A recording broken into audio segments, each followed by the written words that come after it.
A trama de Orgulho e Preconceito se passa na sociedade inglesa do século XIX, mais precisamente na cidade fictícia de Meryton, localizada nos arredores de Londres.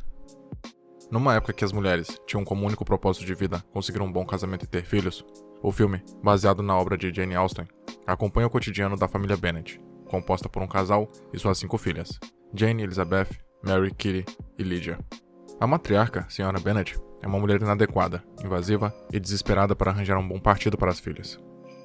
Como ela e o marido não tiveram um filho homem, segundo a lei da Morgádia, o herdeiro mais próximo era um primo que virou clérigo, o Sr. Collins.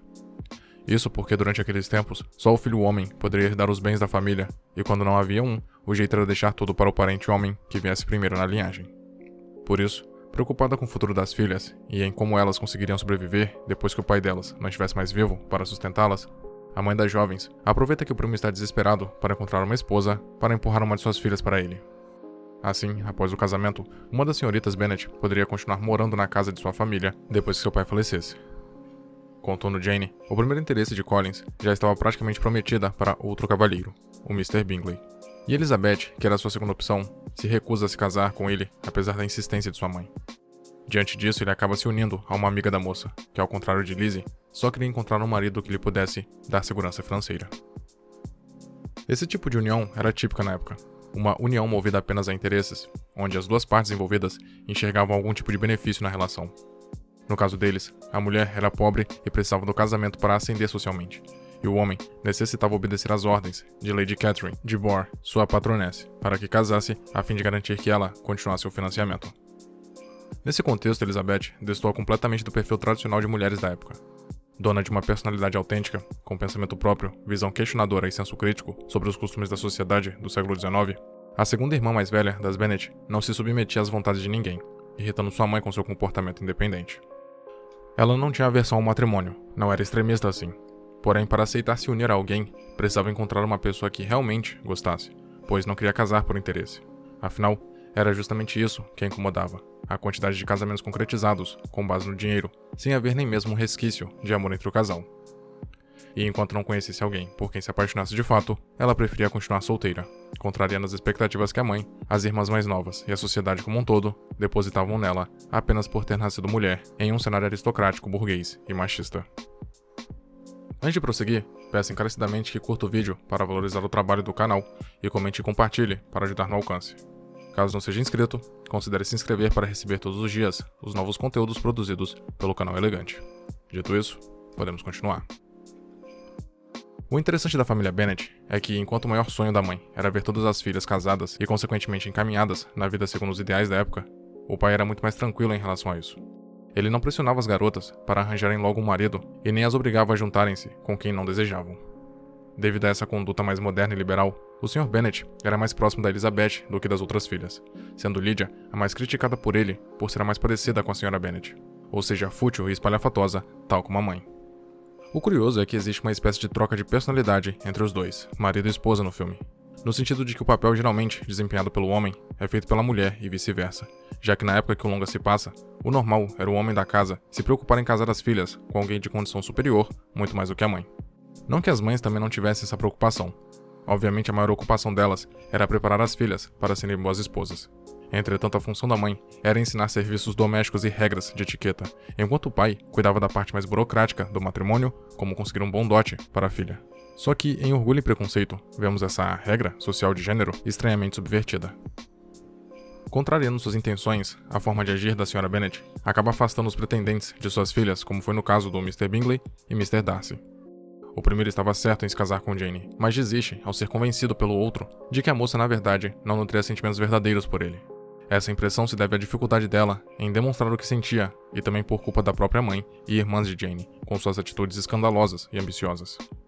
Por causa disso, Darcy enxergou com preconceito a família Bennet e quis proteger um amigo de pessoas que pareciam estar querendo se aproveitar dele através do matrimônio. Mr. Darcy era um homem que aparentemente possuía pensamentos elitistas, sempre emitindo comentários arrogantes e exibindo um ar de superioridade perante os outros. Por ser de uma família com condição financeira elevada, julgava que não estava no mesmo nível que ele, o que era o caso das mulheres da família Bennet. Como qualquer visão preconceituosa que se concretiza pelo julgar sem conhecer e tirar conclusões precipitadas com base em generalizações superficiais, Darcy Pensa que Jane e Elizabeth são tão interesseiras quanto as outras Bennet, e além de separar o casal formado por Bingley e Jane, reprime o que sente por Lizzie. Ela, por sua vez, faz exatamente o mesmo em relação a ele. Ambos são dominados pelo orgulho e preconceito que sentem um pelo outro, e é aí que reside a justificativa para o título do filme. Enquanto Darcy tinha preconceito com classes sociais inferiores às suas, e seu orgulho não permitia assumir seus sentimentos por Elizabeth, ela o taxava de soberbo e repudiava sua figura por ele ter agido de forma indiferente a ela desde quando a conheceu. Mesmo quando ele percebe que julgou as duas irmãs equivocadamente, resolvendo confessar que estava apaixonado por ela e a pedir em casamento, ela recusa por ter uma má impressão dele, causada não só pelo comportamento dele diretamente com ela e sua família, mas também pelo que fica sabendo através de um antigo amigo dele, o oficial George Wickham. Mais tarde, Elizabeth fica sabendo da verdade através de uma carta que recebe de Darcy, onde ele conta que seu pai tratava Wickham como um filho, e por isso ao morrer deixou parte de seus bens para ele. Só que o rapaz gastou todo o dinheiro e pediu mais para Darcy, que se negou a dar.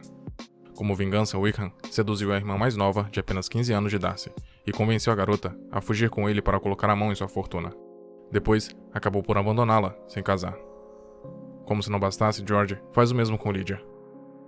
Na época na qual a história é retratada, essa atitude era vista com maus olhos pela sociedade, podendo gerar uma gravidez imoral, segundo os padrões daquele tempo. Ter relação sexual sem casar e ser mãe solteira era algo pecaminoso que manchava a reputação da mulher para sempre perante as outras famílias. Teria que ter muita sorte para conseguir um marido que aceitasse seu passado, pois a maioria se sentia envergonhado em aceitar como esposa alguém nessas condições. Muito disso tinha a ver com uma questão de orgulho e ego ferido também, pelo fato do homem não aceitar não ser o primeiro da mulher e se preocupar com o que os outros, principalmente homens, pensariam dele. Diante disso, a fuga de Lydia preocupa a família Bennet, já que isso prejudicaria a imagem dela como um todo, fazendo com que a família dos rapazes da região não permitissem que seus filhos se casassem com nenhuma das irmãs Bennet, por puro preconceito e machismo, condizente com os valores da época. Para salvar a honra daquela família e por amor a Elizabeth, Darcy paga pelo casamento entre Lydia e Wickham, conquistando a admiração de Lizzie, que finalmente percebe que da mesma forma que ele estava desde o início enganado sobre ela também se enganou sobre o caráter dele.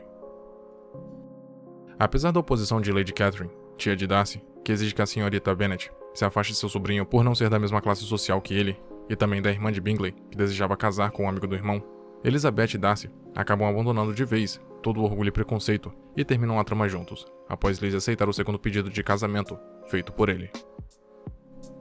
O filme faz uma crítica do início ao fim ao matrimônio como instituição burguesa, com objetivo puramente financeiro, e às convenções sociais machistas da sociedade inglesa do século XIX, que não davam oportunidade para as mulheres serem mais do que apenas mães e esposas de alguém.